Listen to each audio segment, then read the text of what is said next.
Also, great pleasure to bring on board Mr. Vallabh Bhansali. He rarely talks to us, so it's indeed a rarity for us to get him on television. Mr. Bhansali, I know these are VRs and your evenings are normally occupied. You've taken out time to join us, so that really means a lot. So on behalf of everybody from the network, I'm thankful that you could join us. Mr. Bhansali, has the budget struck all the right chords in terms of intent and in terms of objective? I think very much so. But I would like to say that one should not look at this budget in isolation. There has been a series of budgets to achieve certain strength, certain trust amongst investors and other constituents. So if I were to use a metaphor, India for long, I went to the world in 91 talking about India, but I was ashamed time and again that you are 2 steps forward, 1 step back. Over the last 4 or 5 years, now what has been achieved by this budget is that this quotient of 2 steps forward is now becoming 2.5 steps forward, because a huge amount of conservatism, consistency, clarity, credibility, etc. have been brought into our economy management and our budgets. So I think if I look at it in this manner, there will be challenges, but the sheer credibility factor raises the P ratio, as they say.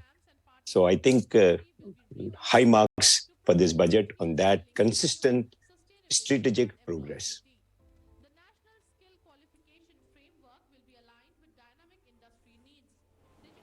Mr. Bhansali, while the intention may be there, but do you think the attempt to stroke the economy with so much of capital expenditure will end up stroking inflation, so the end objective may not be achieved? A, the avenues to spend for the government for the first time are limited, and B, wherever they would spend, the risk of inflation coming and spooking the bond market could really backfire. So Nikunj, let me put this in perspective. That, I've been associated with developing several companies and turning around companies. And when we are in that situation, you have to take certain risk and you have to mitigate the risk. Here, what we have done is on cost and revenue side, this government has consistently raised, or made an attempt. And now we have seen that how tax to GDP ratio is going up. So like a good baniya, if you raise your revenue, you stop the leakages, and you stop the leakage on the cost side, that's how you are going to create a surplus. You will have to borrow in the short term, and you will have to take some risk. But the tax buoyancy, we read a number of 1,41,000 crore for GST. The estimates were last year very conservative. This year we think conservative. So yes, there is some risk of, inflation, and there is no arguing about it. But if you are a developing country and you have aspirations, and you have demographics, you have inspiration, you have startup culture, etc., all, in the right trajectory, I think it's a very calculated risk, and I would endorse that risk. I do not deny the risk at all, particularly from equity investors' point of view, that they should be conscious. If I were to elaborate on inflation, I would say there are serious risks that this is the first time in many years that you see raw material inflation, you see financial cost inflation, and you see very serious wage inflation. So I think that risk is real. But if you look at what the government is doing on infrastructure side, Mr. Kumar Mangalam Birla saying that next 10 years is a festival, it's a mahotsav on capex. And that is because, and then this is what the world is also seeing, that world is starved of growth. We are a large economy with the highest amount of growth. Therefore, you're going to see this inflows. You're seeing serious divestment capability, potential. So you're going to see this supplementary effort, the bond index inclusion and so on. So the government has calculated, its resources also. So it's not as huge a risk as the nameplate risk seems to be.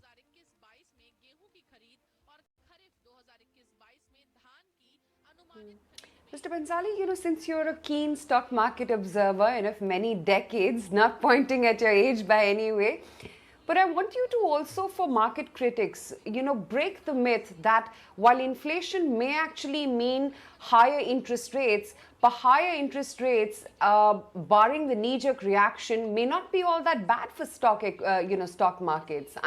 History has told us that even in high interest rate regimes, we've had a raging bull market. So there are two phases of interest rate rise. There is the first phase when the growth is still strong and the animal spirits are not daunted, not mitigated by a rising interest rate, which is what you are talking about. But if that is accompanied by lower growth, by other complications, poor execution, then it becomes a debt trap, as we saw that. We saw that several times, particularly in the decade of the first decade, and then we suffered for another 8-10 years. So I want to make another observation to your point is that this is the first time in many, many years that I'm seeing such healthy corporate, bank, and government balance sheets. That I don't find a single sector which seems to be overextended or in trouble, whether it is telecom, whether it is steel, whether it is real estate, whether it is infrastructure companies, all of them are in a healthy position. Nothing is overextended. And therefore, they can leverage their balance sheets, quite a lot. Of course, to the discrete level. The government can also increase its balance sheet size. So today, after many, many years, Nikunj, there is not a single overhanging liability on the government. They have funded everything from OROP to banking to PSUs to bearing the shocks, sending money to people. There is nothing which is overhanging. And then there are, if you look at their estimates on, divestment, that number is very low if, we do not know where LIC happens this year or next. But if you just look at BPCL number, that itself may just meet the government target. So I think that this amount of conservatism and cushion, if we get 2 good years, things may be very different. So one has to be careful as to interest rates rising along with what? They cannot be accompanied by many other shocks. So one has to be cautious, definitely.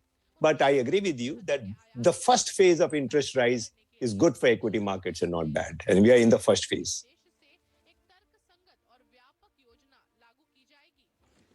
Thank you for breaking it for our viewers and for us, Mr. Bhansali. My next question is that how do you see this earnings cycle and the credit cycle being different from the last credit cycle? You pointed out, like you rightly pointed out, the leverage is different, but the sectors which created the last credit cycle and the earnings cycle were power, steel, commodities, lot of cement companies also. This time around, how do you see the lay of the land being different? In the sense that, firstly, the banks are very different. The way they are extending credit is very different. Having enjoyed high Ps and, the ability to raise market, so a lot of corporates have gone to bond markets. So their understanding of the investors' expectation for the whole country now, when we enter the bond index, our understanding is going to be far superior. So I don't want to talk about the last credit cycle that, how credit was disbursed, how credit was received, and how certain sectors received, so much credit. And they were all based on, too futuristic projections that, power will happen like that and infrastructure will happen. And so that, whatever happens, I don't want to get into the history. There are always reasons for it. But today I find corporates being sensible, I find banks being sensible, I find government not wanting to, they have created capacity incentive by PLI, extremely measured incentives. It is not, some silly scheme. And therefore, there is a lot of calibration, there's a lot of balance. And the exposure, the memory of, what happens when you get overextended and the exposure to new investors, locally and globally. I find that the corporates are so much more sensible and reserved in growing their credit. So I find that at least for the next 2 years, I expect that there will be a lot of disciplined growth, but there will be growth.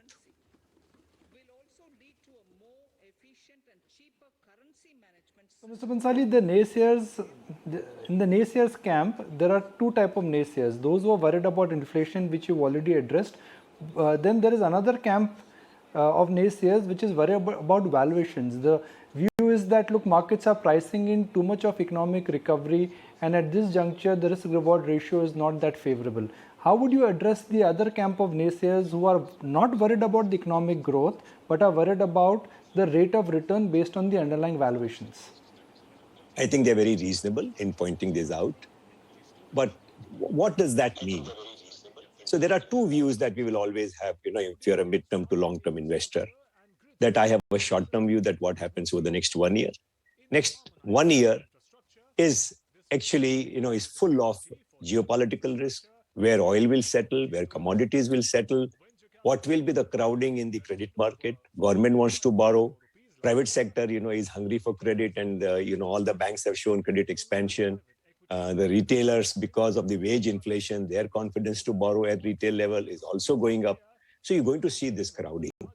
If it is not accompanied by serious tax collection, etc., you may have what we call shocks from period to period. The fact that you have state elections and then you have another round of state elections later in the year, and therefore the government's ability to raise petrol prices, etc. So all those risks are definitely there.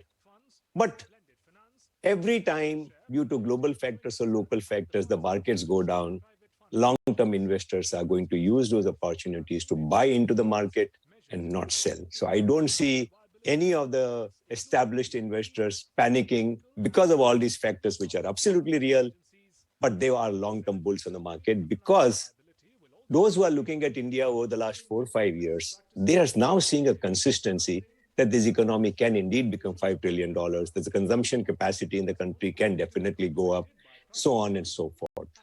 Because I think after many, many years, we are seeing a government which is so nano in its understanding of how the government works, how the economy works, how the states work.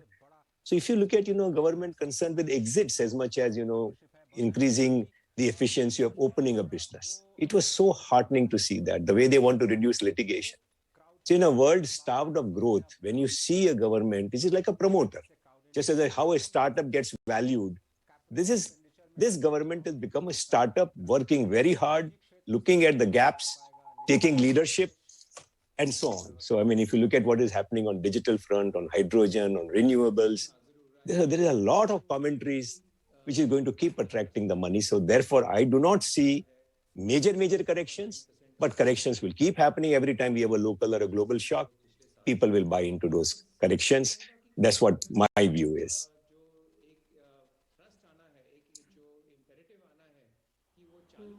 Mr. Bhansali, you bring me to a very interesting point that you were making earlier when you were explaining how inflation and high interest rates will have a bearing on the markets, and explaining very nicely for our viewers the two sides of the coin. You talked about animal spirits, and I'm going to ask you to take a myopic view here. In the very short term, has the budget done enough to keep the animal spirits intact, even though in the near term the global mood may have derailed the equity market momentum somewhat? So, this government said that there are certain things that we will do, there are certain things that we will not do. So we are going to spend seriously on infrastructure and, all the capex on railroad, whatever, etc., has been talked enough about. And we are going to create a fair playing field in terms of allocation of projects. Now they have come up with this, that 75% of the cap, your bill can be paid within 10 days if you follow the rules, etc. So that is one part. The second part is, as far as your sector is concerned, you come with a proper scheme, then we are going to incentivize you with PLI. And they are increasing the coverage of that sector, persisting with those schemes. I think that's more than enough. They've reduced the tax rates. They have, introduced GST. Life is simpler for the organized sector. The organized sector cannot ask for more. And they are ready to do, if there are any other, nets to pick, they are ready to look at it and do it. So I don't think even the businessman, the organized businessman, expects government to do more than just being consistent, as I just overheard somebody else before me talking about that, how consistency is the core of confidence in any economy or in a company or in an individual. So the sheer consistency on tax rates, on tax regime, the friendliness that has been brought in by, okay, if you can revise your return, we want to reduce litigation, we want to make assessments, faceless, and so on and so forth. I think there is a huge confidence. What does a businessman do with all the cash? If you go to a bank, they're worried because the big companies are paying 5,000, 10,000, 15,000 crores back to the banks. They have all created capacity to expand. So I don't see a problem at all.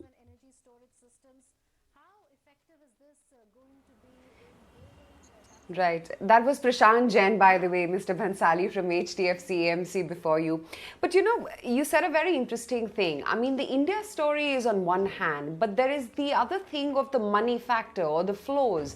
You know, in our conversations with global funds, the the nuances that we pick up is that there is so much long only India money waiting on the sidelines, waiting for these new age companies to list and park their funds into these companies, that there is just no reason to worry about what the markets are going to do in the near term. The long term story is pretty much intact because of the gush of liquidity that's waiting to park and, you know, eat into the India story. So we must, be careful on this. That there is short-term money, which was, finding India very attractive, and that came in a gush.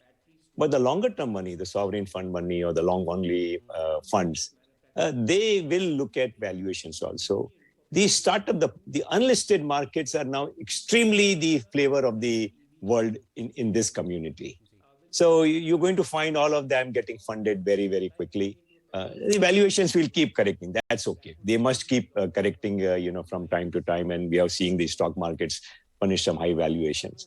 So it is not going to be the mad liquidity, because with interest rates rising and, whatever, that may not happen, which is excellent because that's hot money.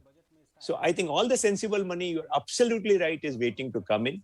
But those who are counting on hot money, they better be careful. The hot money is not there just now.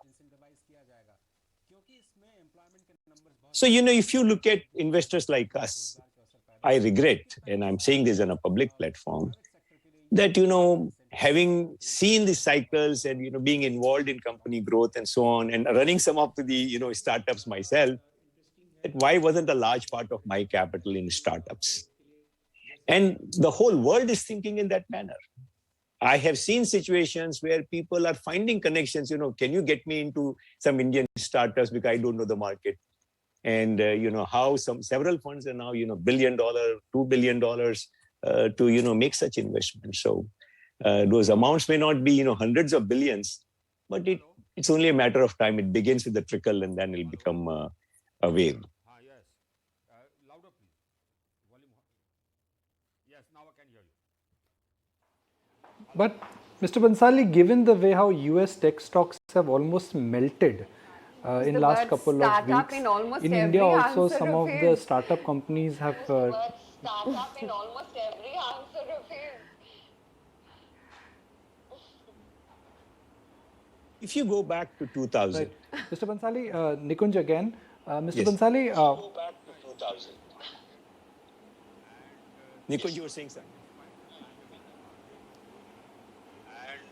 Nikunj, you were saying that despite the pandemic... Sir, continue, Nikunj, sir, continue. Yeah. Cross connection there, Mr. Bhansali, apologies for that. Mr. Bhansali, my question is that given the way how US technology stocks have melted this year, in India also startup valuations have come down. Do you think there is a shakeout which is around the corner? Because, sir, there are two types of companies which you know it better than anyone else, which are expensive. One are these consumer staples companies which are rich in P but they generate cash flow. Second are these startup companies which are built on price to imagination, have no cash flows but. True. But you see, this is one way to look at that is price to imagination. But imagination is extremely valuable. So those who have, maybe overexploited imagination, they will perish. But a Google, based on that same imagination, Google was not the original company either on search or on GPS or on YouTube or whatever. A lot of them were acquisitions. They were second players, third player. So the pioneers will perish. But learning from them, the second wave, the third wave, that's what, 2000 created so much, mayhem. But all the ideas, they got built on. So I think here also we are seeing corrections. But that's the beauty of capitalism, there's destructive capital, creation. So this destruction is must and excellent. People are not complaining really. I mean, maybe those who are standing on the buy side and don't understand this and who have put too much capital into this, they come into trouble. It's sad. There's nothing to rejoice about it. One feels sad about it. But if you look at the long-term history of all these things, particularly in tech, unless you are going to shoot on the other side, you do not know the limits. And that's how it is. So, I mean, if I can get $200 million valuation, why will I settle for $150 million? And then, I will learn, the other person will learn. So there's nothing much to worry. But, on your tech stocks, the tech stocks have started to come back also. So I think this is a churn, which is a very healthy churn. It's not like it's gone forever. It's just a churn.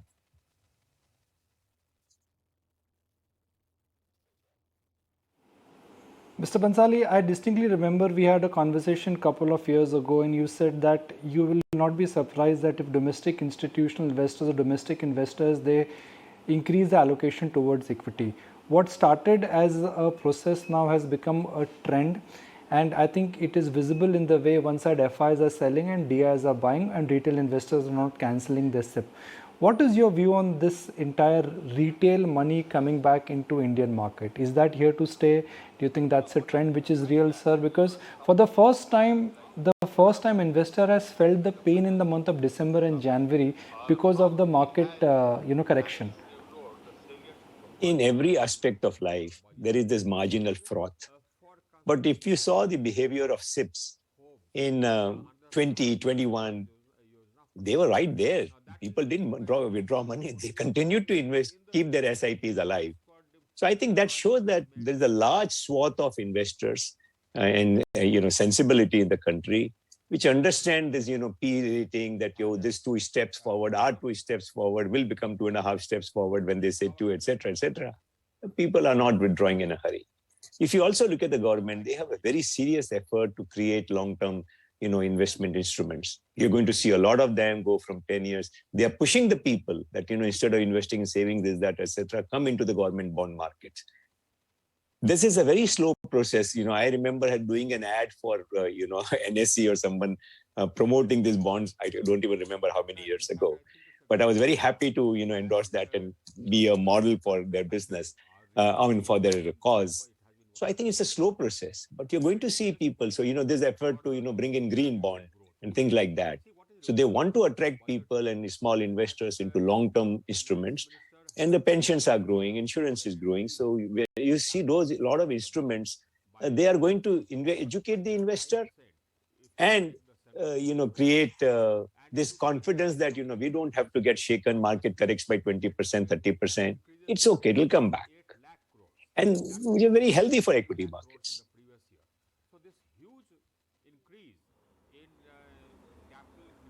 Sure. Mr. Bhansali, since you've mentioned that you've become a startup investor as well, now I must ask you, where is it that you see the next phase of, disruption really coming in? I mean, it's only a matter of time that these startups are going to find their way into the secondary markets as well. But what businesses from a long haul should one be betting on right now? Every business is open for disruption, including material sciences. You have technology, so you're going to see biology and, technology, the IT technology blend is going to be explosive. That, 4 years ago, molecular memory was thought of. Now, artificial organs and whatnot. So I think there is no business, not a single business, which is not open for disruption. So this metaverse, in terms of the hype, it has a large element of hype, but in terms of the direction that it is pointing, is absolutely real. It can disrupt. Every business must think it is open to disruption. And that may be a generic answer, but it's a genuine answer that I do not see anyone being safe. How exciting it is. How exciting it is. I mean, if you look at America, agriculture was king. Railroads were king. Steel was king. Where are they today? So how IBM mainframe was God. So, these waves are not even lasting 25 years now. They're 10 years, 5 years. Everything is getting disrupted. It's fabulous, absolutely fabulous. So you look at cryptocurrency commentary in the country. From completely saying no to regulation, to you have a thinking, to a committee, these are all realities that we will have to address. The mischief in it will have to be prevented. But the core of it just cannot be denied. It will have to come. The government itself is now, talking about digital rupee. Very, very interesting concept. One has to wait and see, how exactly it rolls out. It becomes popular. You're going to, the governments, I think I was so impressed that it is not only nal ka jal, but it's also digital ka null. They want to take digital ka null in every house. These 75, districts, what is it? It is they are orienting people to become digital in their life, which is fabulous. And so, some of these other soft commentary, where the government itself is encouraging disruption, is so heartening.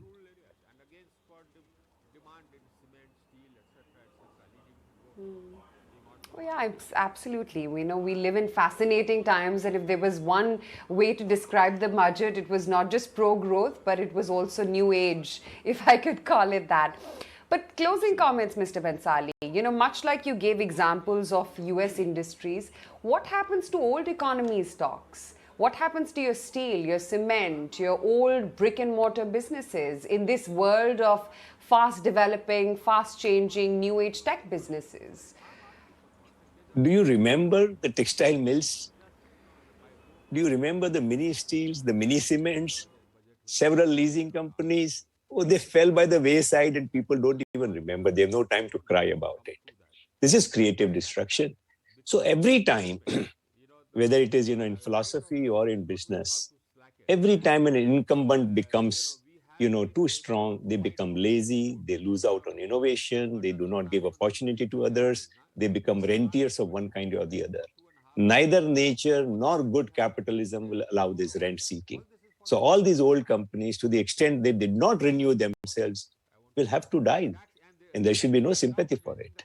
And you won't even notice, because something that is new, which will come, is going to be so big. So for example, I have, most people don't know what is the potential of SaaS. So from, we're writing software, and when we software, with the SaaS, they are talking that in a few years, they will be several times the export potential of the regular IT industry. No one will have worry about, what happened to the regular software companies. So it's a cycle. When we think in isolation, it looks very painful. If you look at history, we will laugh that, how easily we forget industrial houses of a certain kind and industries of certain kind. Well, at the margin, at the bend, there is this, you see this side, that side. After a while, you forget seeing the past, you just see the future. That's what my guess is will happen.